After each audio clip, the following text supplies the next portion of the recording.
හරි මම අද කතා කරන්න යන්නේ පොඩ්ඩක් වෙනස් මාතෘකාවක් ගැන. Appleලට දැන් දිගට වෙන්න තියෙන මුණ දීලා තියෙන ප්‍රශ්න සහ ඒවත් එක්ක ඉස්සරහට Appleලගේ ප්‍රොඩක්ට් ලයින් අප් එකට මොනවා වෙයිද?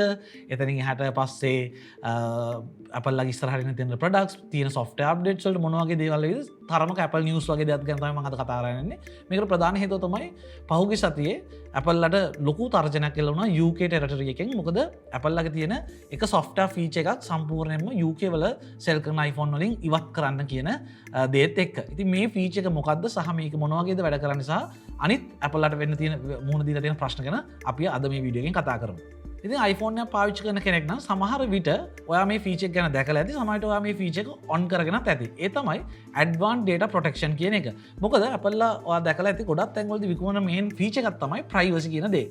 user privacy කියන එක Apple හැම වෙලාවෙම කතා කරනවා. users ලගේ data කොහොමද protect කරන්නේ? user ගේ data වලට consent එක කොහොමද ගන්න? ඉතින් මේක Apple ගොඩාක් තැන්වලදී කතා කරන දෙයක්. ඉතින් කොහොමද මේ privacy එක protect කරන්නේ කියන එක සම්බන්ධව ගත්තාම Apple විශේෂයෙන් ගෙනලා තියෙන ෆීචර් එක තමයි advanced data protection කියන එක. ඉතින් ඒක ඔයාට ඔන් කරගන්න පුළුවන්. ඔයාගේ iCloud එකට ගියාට පස්සේ මෙන්න මේ විදිහට ඔයා ඔයාගේ Apple account settings වලට ගිහිල්ලා iCloud වලට ගියාට පස්සේ ඔයාට බලා ගන්න පුළුවන් advanced data protection කියලා feature එකක් තියෙනවා. ඉතින් මේකෙදි වෙන්නේ basically මේ data encrypt වෙලා ඒ encrypted data තමයි iCloud එකේ පැත්තේ save වෙන්නේ. හැබැයි විශේෂම දේ තමයි මේ encryption එකට පාවිච්චි කරන encryption key එක store වෙන්නේ ඔයාගේ device එකේ. ඉතින් මේක ඔයාට securely transfer කරගන්න පුළුවන් වෙන device එකකට. හදිස්සිය හරි ඔයාට loss වුණොත් ඔයාට පුළුවන්කම තියෙනවා trusted contact app පාවිච්චි කරලා එක කාට හරි එක key එක share කරලා තියාගන්න. ඒ key එක මාර්ගෙන් ඔයාගේ data ටික ගන්න. ඉතින් මෙතෙන්දී Apple කියන දේ තමයි හදිස්සිය හරි ඔයාගේ මේ key එක නැති වුණොත් ඔයාගේ data සම්පූර්ණයෙන්ම ඔයාට ගන්න බැරි වෙන එක. ඒ වගේම තමයි Apple කියන්නේ මේ encryption එක නිසා ඔයාගේ data වෙන කිසිම කෙනෙක්ට even Apple ලටවත් බලන්න බෑ කියන එක. ඉතින් මේක කොහොමද UK government එකත් එක්ක සම්බන්ධ වෙන්නේ? UK government එකෙන් ළඟදී ආපු act එකක් නිසා එයාලා කියලා තියෙනවා Appleලට මේ feature එක UK region එකට off කරන්න කියලා completely. ඒකට හේතුව තමයි UK government එකට අවශ්‍යතාවය තියෙනවා කියලා මොනවා හරි ඉන්වෙස්ටිගේෂන් එකක් කරන්න උවමනා වුණොත් මේ data බලන්න. ඉතින් UK වල ජීවත් වෙන කෙනෙක් නම් ඔයා මේ වීඩියෝ එක බලන ගොඩක් වෙලාවට ඔයාට මේ වගේ software update එකකින් පස්සේ ඔයාගේ මේ feature එක automatically turn off වෙයි. ඉතින් ඒකත් එක්ක ඔයාගේ iCloud data, ඔයාගේ photos, ඒ වගේම contacts මේ ඕන දෙයක් මොන හරි ඉන්වෙස්ටිගේෂන් එකකදී Appleලට හෝ third party එකට විශේෂයෙන් government එකට බලන්න එහෙම නැත්නම් access කිරීමට අවස්ථාව ලැබෙන්නට පුළුවන්. ඉතින් මේක Appleලට වෙච්ච ලොකු ප්‍රශ්නයක්. ඉතින් අපි දන්නේ මේකට Appleලා ඉස්සරහට මොනවා කරයිද කියලා. දැනට Appleලා කියලා තියෙන විදිහට ඒගොල්ලෝ මේ feature එක UK වලින් off කරනවා. ඉතින් ඕක තමයි Appleලට වෙච්ච එක කරදර. ඒකම මම කලින් වීඩියෝ එකකදී කරා European Union එක නිසා Appleලට වෙච්ච තව ප්‍රශ්නයක් ගැන. ඉතින් මේක තමයි විශේෂයෙන් කතා කරන්න ඕන. App Store එක true අපි application එක publish කරද්දී අපිට option එකක් නැහැ pornographic content එහෙම නැත්නම් adult content වගේ දේවල් publish කරන්න කිසිම application එක. web browser එකකින් වගේ ගිහිල්ලා ඔයාලට pornographic site එකට යන්න පුළුවන්. ඒක නෙමෙයි මම කියන්නේ application එකකින් බෑ ඔයාලට කරන්න.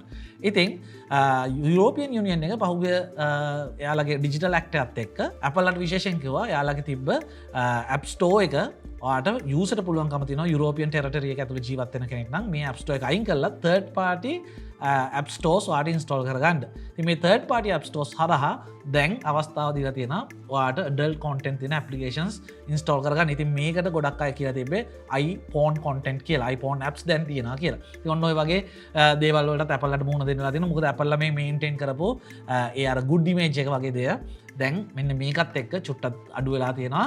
යුරෝපියන් යුනියන් ඇතුලේ මේක ගොඩක් කට්ටිය මේක ට්‍රෝල් කරන්නත් ගත්තා iPhone apps දැන් තියෙනවා කියලා. ඉතින් මේකත් Appleලට එක වෙච්ච ප්‍රශ්නයක්. ඒ වගේම තමයි Appleලගේ pay cut එක එහෙම නැත්නම් pay cut commission එකක් දැන් යුරෝපියන් යුනියන් එක ඇතුලේ අයින් වෙලා තියෙනවා. ඉතින් අපි දන්නේ මේ අනිත් රටවල් වලට කොහොම apply වෙයිද කියලා. විශේෂයෙන් ගත්තොත් ඔයාට කලින් Appleලගේ in-app purchase සරහා purchase කරපු applications දැන් පුළුවන්කම තියෙනවා third party payment gateways වලට කනෙක්ට් කරන්න යුරෝපියන් යුනියන් එක ඇතුලේ තියෙන applications distributed apps වලට. ඉතින් මේකත් Appleලට එක්තරා විදිහක bad ලක් එකක් කියලා කියන්න පුළුවන්. ඊට අමතරව ගත්තොත් Vision Pro එක. ඉතින් Vision Pro එකත් Appleලට මේ වෙලාවේදී අවුරුද්දක් ගිහිල්ලා තාමත් Vision Pro එකේ ලොකු අප්ග්‍රේඩ් එකක් නැහැ. තාම software වල පැත්තෙන් Vision OS 2 එකේ තියෙන්නේ minor updates ටික අපිට ආවේ. ඉතින් මේ දේවලුත් එක්ක විෂන් එකත් චුට්ටක් හිර වෙලා තියෙනවා. තාම අපිට Apple ලගේ පැත්තෙන් මුකුත් ඒකට දේවල් බලා ගන්න හම්බුන්නේ නැහැ. ඉතින් අපි බලන්ගෙමු 2025 අවුරුද්දේදී Apple ලගේ hardware lineup එක සහ software lineup එක මොන වගේ වේද කියලා. ඉතින් මම මගේ Facebook එකත් එක්ක හෝ LinkedIn එකත් එක්ක එකතු වෙලා ඉන්න කට්ටිය නම් ඔයගොල්ලෝ දකින්න ඇති Apple Swift Student Challenge එක පටන් ගන්නවා ඕපන් වෙනවා මාර්ච් අන්තිම. ඉතින් software development කරන student කෙනෙක් නම් විශේෂයෙන් iOS application develop කරන කැමැත්තෙන් ඉන්න කෙනෙක් හෝ දැනට කරන කෙනෙක් නම් ඔයාට අවස්ථාව තියෙනවා Swift Student Challenge එකට apply කරන්න. ඒකට දාලා link එකක් මම මේ post එකේ දාලා තියන්න. ඉතින් මැයි මාසේ 2025 ජුනි මාසේ ජුනි මාසේ WWDC 2025 එක පැවැත්වෙනවා. එතෙන්දී අපි බලාපොරොත්තු වෙනවා Apple ලගේ software updates ටික අලුතෙන් එන. ඊට අමතරව hardware updates උත් මොන හරි එන්න අවස්ථාවක් තියෙනවා. ඉතින් අපි බලන්ගෙමු මේ වෙච්ච ප්‍රශ්නත් එක්ක Apple ලා මේවට කොහොමද මුහුණ දෙන්නේ? ඉස්සරහා lineup එක මොන වගේ වෙයිද? Apple ලා තවදුරටත් AR පැත්තට push කරයිද? එහෙම නැත්නම් AR සහ යාලගේ mixed reality headset පැත්තට.